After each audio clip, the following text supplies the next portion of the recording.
نبی اکرم صلی اللہ تعالیٰ علیہ وسلم کا ایک فرمان آپ کے سامنے رکھنے لگا ہوں۔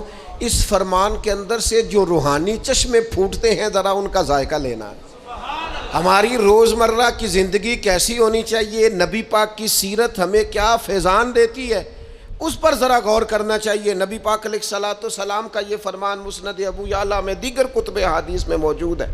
حضور فرمانے لگے، اے عائشہ، اگر میں چاہوں تو سونے کے پہاڑ میرے ساتھ چلا کریں، میں جدھر جدھر جاؤں پہاڑ سونے کے میرے ساتھ ساتھ چلیں، لیکن میں نے اپنے رب کی بارگاہ میں دعا کی ہے کہ مالک مجھے ایک دن روٹی دینا، ایک دن کا فاقہ دینا۔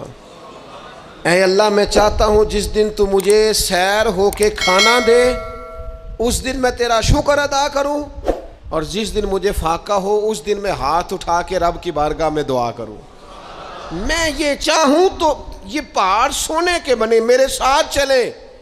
جب سونا چاندی آنا جانا پروٹوکول لمبے چوڑے معاملات ہمارے محبوب نے پسند نہیں کیے تو پھر رنگے چمن پسند نہ پھولوں کی بو پسند، ہم کو ہے وہ پسند جسے آئے تو پسند۔